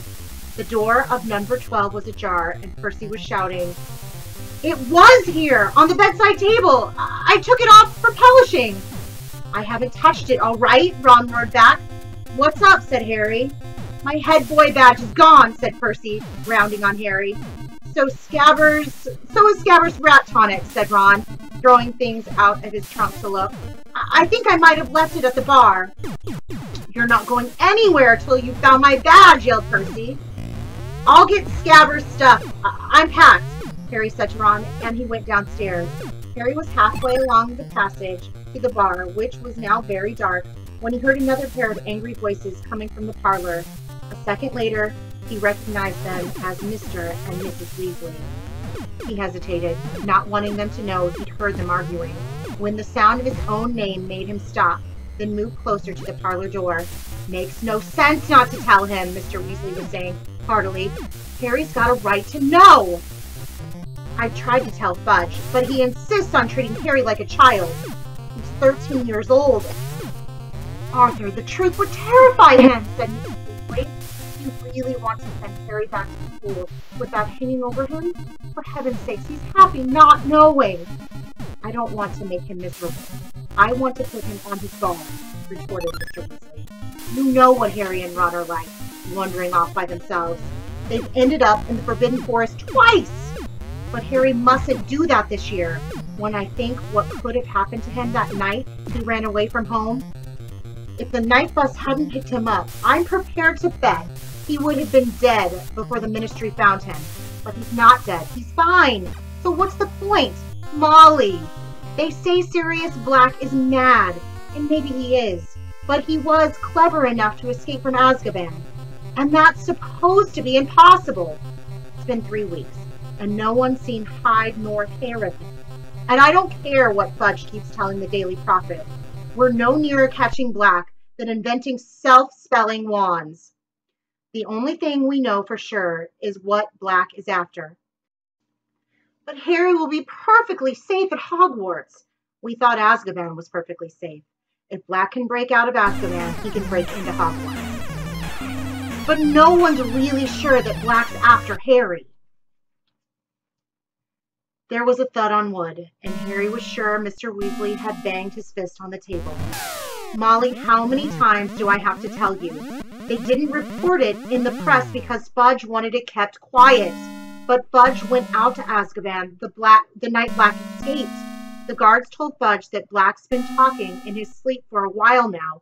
Always the same words. He's at Hogwarts. He's at Hogwarts. Black is deranged, Molly. And he wants Harry dead. If you ask me, he thinks murdering Harry will bring back you-know-who. Black lost everything the night Harry stopped you-know-who. And he has had 12 years alone in Azkaban to brood on that." There was silence. Harry leaned still closer to the door, desperate to hear more. "Well, Arthur, you must do what you think is right. But you're forgetting Albus Dumbledore. I don't think anything could hurt Harry at Hogwarts while Dumbledore's headmaster. I suppose he knows all about this?" "Of course he knows. We had to ask him if he minded the Azkaban guards stationing themselves around the entrances to the school grounds. He wasn't happy about it, but he agreed." "Not happy? Why shouldn't he be happy? If they're there to catch Black." "Dumbledore isn't fond of the Azkaban guards," said Mr. Weasley heavily. "Nor am I, if it comes to that. But when you're dealing with a wizard like Black, you sometimes have to join forces with those you'd rather avoid. If they save Harry, then I will never say another word against them," said Mr. Weasley wearily. "It's late, Molly. We'd better go to bed." Harry heard chairs move. As quietly as he could, he hurried down the passage to the bar and out of sight. The parlor door opened, and a few seconds later footsteps told him that Mr. and Mrs. Weasley were climbing the stairs. The bottle of rat tonic was lying under the table. Harry waited until he heard Mr. and Mrs. Weasley's bedroom door close. Then he headed back upstairs with the bottle. Fred and George were crouching in the shadows, heaving with laughter as they listened to Percy dismantling his and Ron's room in search of his badge. "We've got it," Fred whispered to Harry. "We've been improving it." The badge now read Big Head Boy. Harry forced a laugh. Went to give Ron the rat tonic, then shut himself in his room and lay down on the bed. So Sirius Black was after him. This explained everything. Fudge had been lenient with him because he was so relieved to find him alive. He made Harry promise to stay in Diagon Alley where there were plenty of wizards to keep an eye on him. And he was sending 2 ministry cars to take them all to the station tomorrow so that the Weasleys could look after Harry until he was on the train. Harry lay listening to the muffled shouting next door and wondered why he didn't feel more scared. Sirius Black had murdered 13 people with one curse. Mr. and Mrs. Weasley obviously thought Harry would be panic-stricken if he knew the truth. But Harry happened to agree wholeheartedly with Mrs. Weasley that the safest place on Earth was wherever Albus Dumbledore happened to be. Didn't people always say that Dumbledore was the only person Lord Voldemort had ever been afraid of? Surely Black, as Voldemort's right-hand man, would be just as frightened of him. And then there were these Azkaban guards everyone kept talking about. They seemed to scare most people senseless. And if they were stationed all over the school, Black's chances of getting inside seemed very remote. No, all in all, the thing that bothered Harry most was the fact that his chances of visiting Hogsmeade now looked like 0. Nobody would want Harry to leave the safety of the castle until Black was caught. In fact, Harry suspected his every move would be carefully watched until the danger had passed. He scowled at the dark ceiling. Did they think he couldn't look after himself? He'd escaped Lord Voldemort 3 times. He wasn't completely useless. Unbidden, the image of the beast and the shadows of Magnolia Crescent crossed his mind. What to do when you know the worst is coming? "I'm not going to be murdered," Harry said out loud. "That's the spirit, dear," said the mirror sleepily. All right, that is the end of Chapter 4. We'll continue with Chapter 5 very soon. Bye-bye.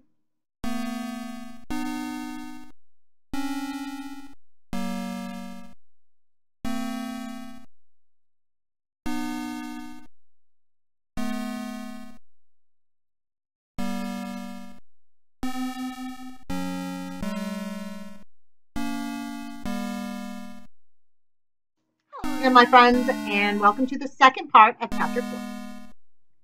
Mr. Weasley put down his paper, and Harry saw the now familiar picture of Sirius Black staring up at him. "They still haven't caught him, then?" he asked. "No," said Mr. Weasley, looking extremely grave. "They pulled us all off our regular jobs at the Ministry to try and find him. No luck so far."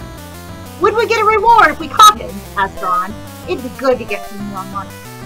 "Don't be ridiculous, Ron," said Mr. Weasley, who on closer inspection was very strange. "Black's not going to be caught by a 13-year-old wizard. It's Azkaban guards who will get him. Mark my words." At that moment, Mrs. Weasley entered the bar, laden with shopping bags and followed by the twins, Fred and George, who were about to start their 5th year at Hogwarts, the newly elected head boy, Percy, and the Weasleys' youngest child and only girl, Jenny. Jenny, who had always been very taken with Harry, seemed even more heartily embarrassed than usual when she saw him, perhaps because he had saved her life during their previous year at Hogwarts. She went very red and muttered, "Hello?" without looking at him. Percy, however, held out his hand solemnly, as though he and Harry had never met, and said, "Harry, how nice to see you." "Hello, Percy," said Harry, trying not to laugh.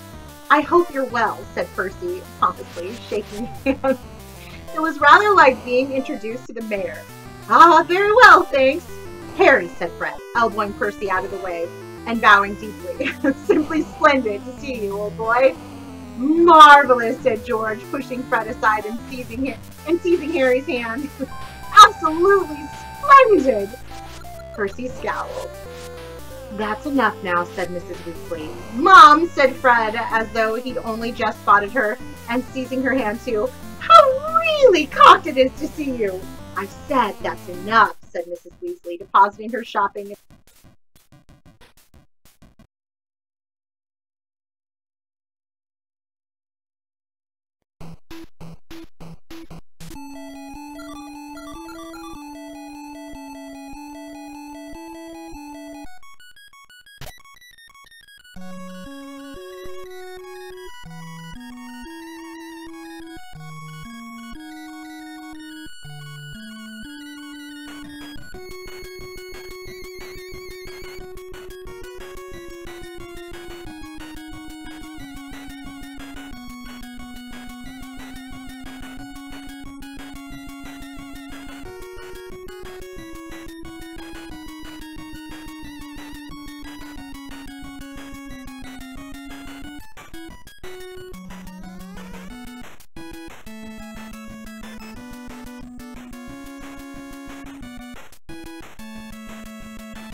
In the empty chair.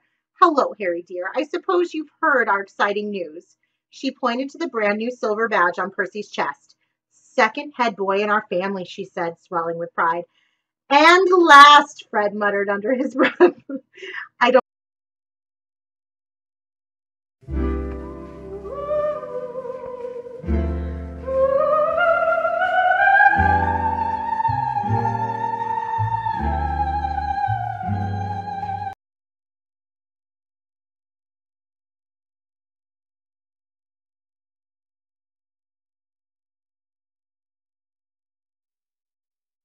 Sweetie, no matter what anybody says, I love you better than anybody in the whole world.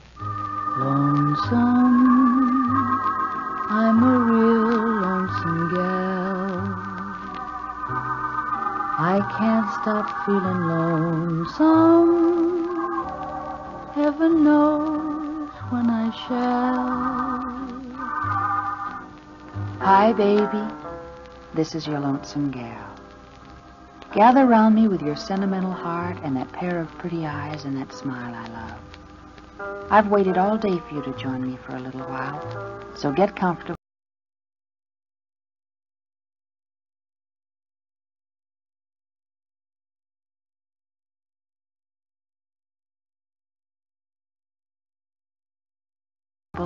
Light up a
pipe full of Bond Street and dismiss everything but pretty thoughts from your mind. Who knows what tomorrow may bring? I wonder whether I'll know when my heart starts to sing. Angel, I've been missing you. but I've kept busy so I wouldn't be so lonesome. Today I spent the whole day wrestling with a chair I'm attempting to reupholster. It's a very slow process, and I'm not sure I'll do a very good job, because I get lumps in the padding that goes on before the actual cloth, and I can't seem to tuck in all the little edges that must be put out of sight. Upholsterers at this moment are my biggest heroes, and I wish I knew one who could help me finish this chair so that it'll be done when you return. Muffin, it seems I just keep missing you all day long. Once I had a feeling you just walked by when I stopped at a newsstand for a paper. How else can I explain my heart suddenly beating a little faster and my hand shaking as I picked up the paper? Was it just imagination, sweetie? Or wasn't there a touch of that familiar aroma in the air at that moment? The aroma of the wonderful tobacco you smoke. It could only be Bond Street. I couldn't miss that anywhere. Bond Street tobacco is so mild and mellow, so good to smoke and to taste and to smell. A real man's tobacco to capture the heart of the girl he loves. And that's me, baby. The girl who loves you for all the things that are yours. Your wonderful laugh and the sound of your voice and the touch of your hand. And yes, sweetie, the tobacco, the Bond Street tobacco you smoke. They're all yours and I love them. Laugh, touch, voice, tobacco and all. So don't ever change, dreamer. Don't change your ties or the look in your eyes or the Bond Street tobacco you smoke. For these are the things I love, lover. Sweetie, this is certainly an angry, crazy world, isn't it? I've gotten so I hate to read the papers. But do you know what I think it's doing to everybody? It's bringing about a kind of personal peace in a way. I've noticed neighbors who've been enemies suddenly becoming friendly. And guys and gals who've been pouting and playing proud have suddenly kissed and made up. This is the time, Angel, when people need each other. And there should be lots of forgiving and forgetting on the parts of people who really love one another. That's why I elected to record a tune with Paul Weston, which I feel carries a definite message that's really important.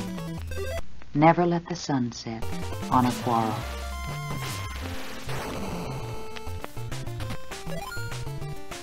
Muffin, I know you have a special type of girl you like, and I'm glad you're sort of particular. It shows you're a man with good taste. And you know what else is a sign of your good taste? The fact that you always smoke Bond Street tobacco in your pipe. That also shows that you're particular about the tobacco you chew. Of course, maybe I'm prejudiced, but I just naturally expect you to like a fine girl and a fine tobacco like Bond Street, because you're a fine person. Sweetie, Bond Street goes with you, just like dreams go with a song, like kisses go with a moon, and like love goes with a summer night. And why not? There is no finer tobacco than Bond Street. None richer, none more aromatic, none more pleasant, and it's cool to smoke. In fact, baby, there's no tobacco that you should smoke but Bond Street. So smoke it for us, Angel. I can enjoy its mild aroma too, you know. Well, lover, you might say this has been an evening of much ado about nothing, but I've had fun and I hope you have. There's one thing for sure. I'll be here again tomorrow night, thanks to Bond Street Tobacco, with the same old heart. Meanwhile, take it easy, and remember that your lonesome gal loves you better than anybody in the whole world. Who knows what tomorrow may bring? I wonder whether I'll know when my heart starts to sing. If you have love to spare, lips to share, why don't you be a pal. Share them with your lonesome gal. Good night, baby.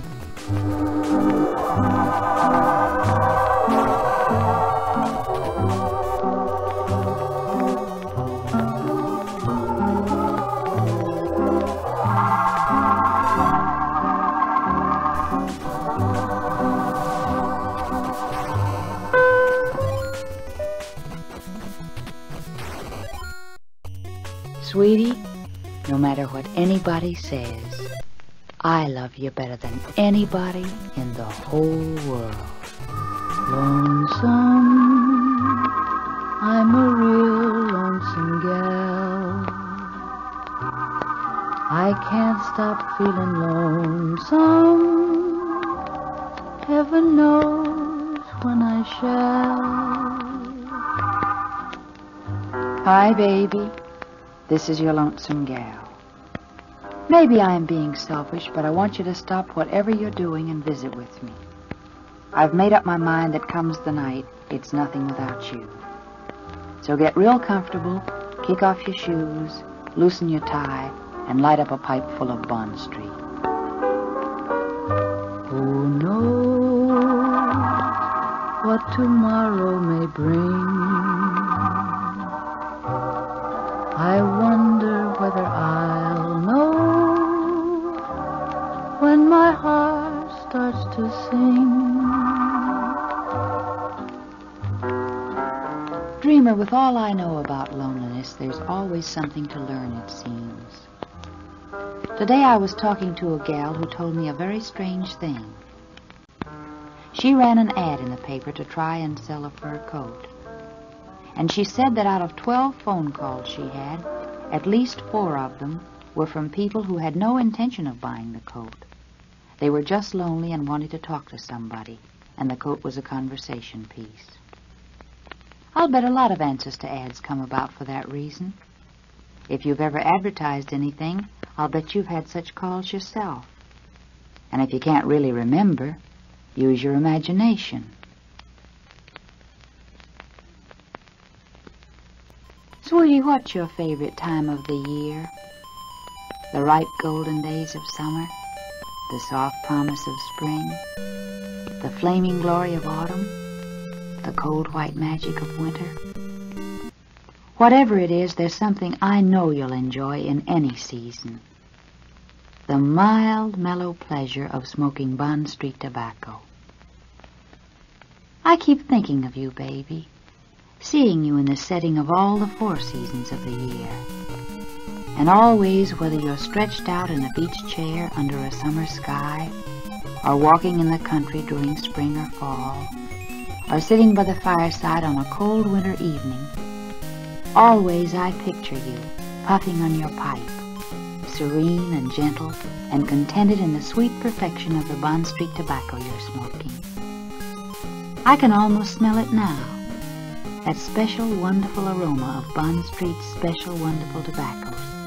So light, so rich in flavor. Baby, someday I'll find you.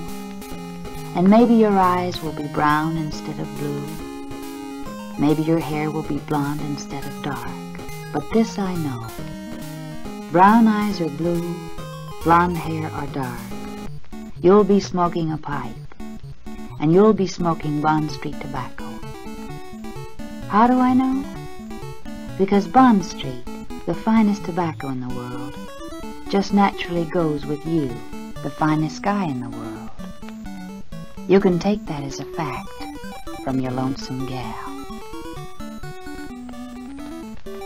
Muffin, did I sort of surprise you with that? That was the voice of Maggie Whiting, one of the 6 records that have been made of my favorite tune. I'm awfully happy it's catching on, because it's sort of our tune that I think we should share with the world.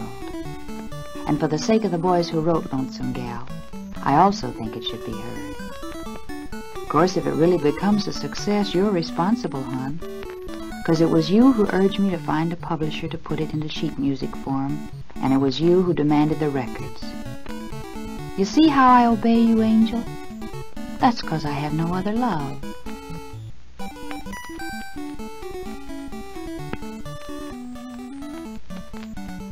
Angel, if I were to be led into a room full of handsome men, do you know the man I'd go to? You, baby. Because of the tobacco you smoke. The wonderful Bond Street tobacco. And there are thousands of girls like me. 'Cause women love to be near a man who smokes Bond Street. It's such a romantic tobacco. For the fine tobaccos that go into the mild, fragrant Bond Street blend come from romantic places. Virginia and Kentucky and the Orient. And it just makes good sense to realize that a man who smokes an aromatic tobacco like Bond Street is bound to be attractive to girls who appreciate his good taste. So if you want to keep romance in your life, baby, smoke Bond Street. It'll please any gal you know, for a gal loves to be near the man who smokes Bond Street.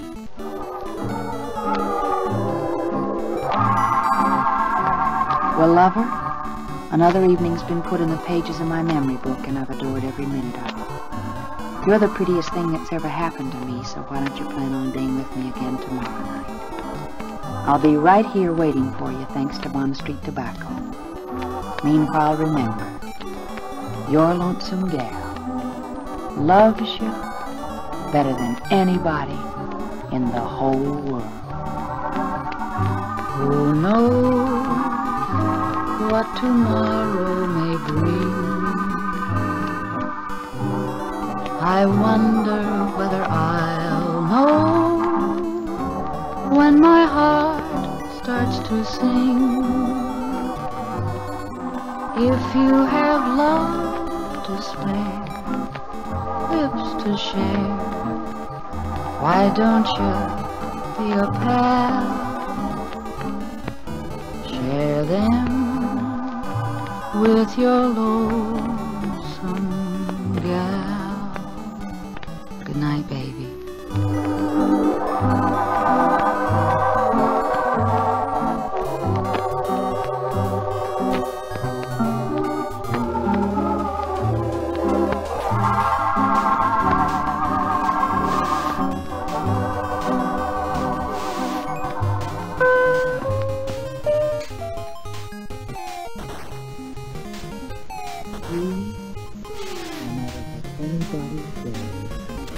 I love you better than anybody in the whole world. Lonesome, I'm a real lonesome girl. I can't stop feeling lonesome. Heaven knows for myself. Hi, baby. This is your lonesome gal. Are you as lazy as I am right this minute? Then keep on being lazy and forget everything for a while except health. I have no profound knowledge to impart, but I sure do love you and I want to tell you so. So light up a pipe full of Bond Street love and relax. Oh no, what tomorrow may bring. I wonder whether I'll know when my heart starts to sing.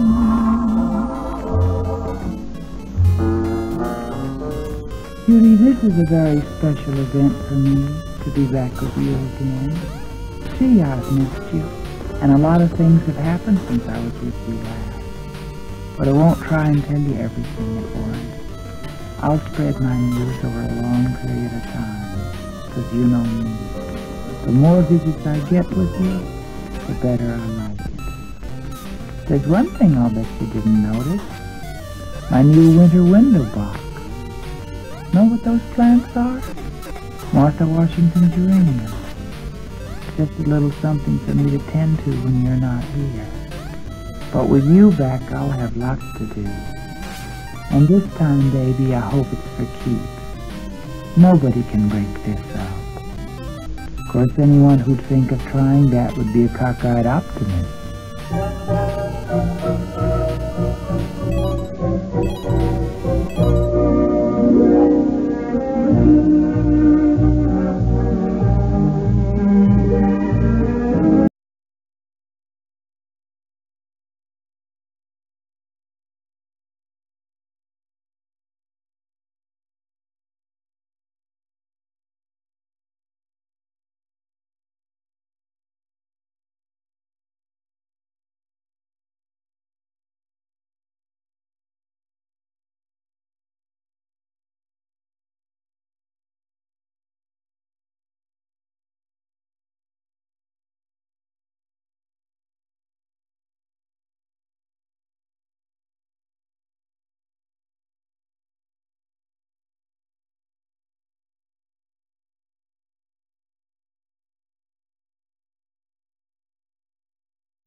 A beginning is a very delicate time. Know then that it is the year 10,191. The known universe is ruled by the Padishah Emperor Shaddam IV, my father. In this time, the most precious substance in the universe is the spice melange. The spice extends life. The spice expands consciousness. The spice is vital to space travel. The Spacing Guild and its navigators, who the spice has mutated over 4,000 years, use the orange spice gas, which gives them the ability to fold space. That is, travel to any part of the universe without moving.